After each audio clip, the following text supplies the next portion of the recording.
ngaphuma ngithi ngiyofunda ngoba kahle kahle ngize ngiphume ngithi ngiyofunda vele babe sebelilahlile ithemba ngilibele ngiphinda iclass ngilibele ngiphinda iclass base belilahlile ithemba kumina noma ngenzani yabo hayi ngiphume ngithi ngiyofunda sihlangane namagani hanjiwe kuyotshwaleni fikiwe otshwaleni kudliwa intraba la khona ngoba ngangiqala young blackheartist ngaze nga-endapha bhuti wami ngaphaphama endlini engangayazi mengiphaphama kugcwele amakhondomu okay mongabe uphaphama noba wedwa noma bakhona abantu onabo kodwa ubazi noma uphaphama wedwa nje namakhondomu akunabangani akunamuntu endlini indlu nje oyibonayo ukuthi le ndlu le kahle kwakuyisakhiwo sasakhiwa mhlawumbe umuntu wahluleka ke ngamandla uyawazazi izindlu zasemakhaya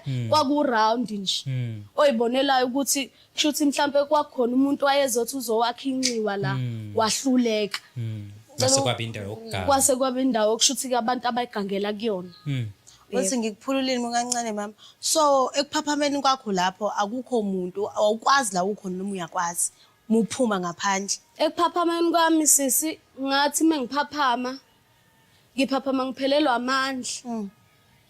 Okay. Ngoba ngangigqoke i-short ile phansi. Mengithi qala hiba amakhondomu amangaka and ngiyazizwa esithweni sami sangasese ukuthi lento angikho right. Futhi ngiyazizwa ukuthi ngoba ngase ngiphulile umthetho wabazali ngalala nomuntu wesilisa. Ngiyazizwa ukuthi ngeke angilalwa ngomuntu oyedwa la. Mhlawumbe baningi ba more than 10 abantu engilale nabo. Uyabo? Ishu.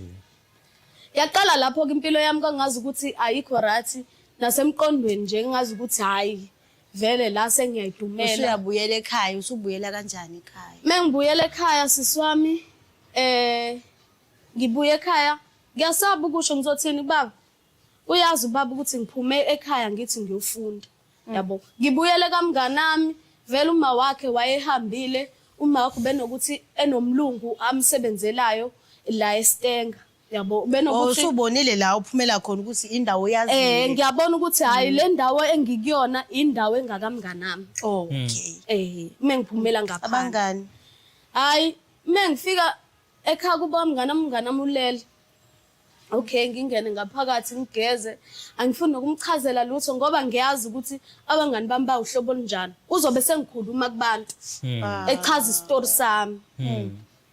Hayi ngigcine lento ngaphakathi mina ngithini ake ngigqoke ake ngishintshe lento engiyigqokile ngimcela ukuthi akangifakele amanzi ngigeze hayi ngigeze ngibe right ngigodwe ngekhaya sema sifika la eThekwini impilo yaqala ngazi ukuthi bamnandi bhuti wami ibamnandi. Okay impilo bamnandi usulethwe kulomuntu wangaphandle ola eThekwini. Okay ibamnandi kanjani? Ibamnandi bhuti wami ngoba ayikho into ebesingayitholi naye lo sihlala naye lo bhuti. Besihlala eflatini elilodwa besibhukhela iflat sihlala nje eflatini elilodwa sisoba u3 kahle. Wagcina esishintshela ke lo bhuti. Kwangangokuthi usethini manje usethi ukhathele ukusondla. Ekugcineni uwondla umnganami yebo uyeza ukuthi yena uyalala nomnganami. Uwondla umnganami uwondla nami mina ngimsiza ngani. Hayi ngithi mina indlelani mhlambe yabo ngifuna ukubuza ngoba umbuzo wakhe angiqondi ukuthi uthini. Abesethi ngikufuna ukunilala nobabili. Hey bhuti wami kungichoke lokho ngithi kanjani ngoba phela wena mfethu umuntu kamnganami.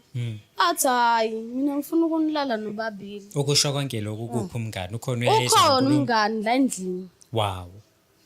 Athi umnganami how baby kanjani manje?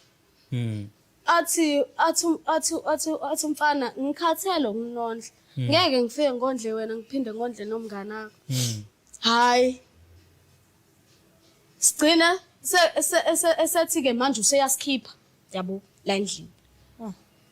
Hayi sibone ukuthi nathi uma ngabe siphuma kulo muntu soshonaphi yabo.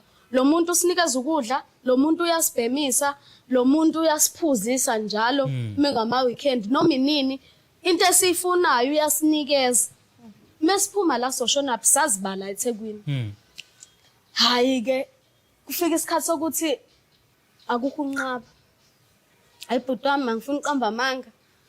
Lo yabhuti he walala nathi mfethu. Walala nathi waze wafuna ukulala ngisho nangali ngemuva.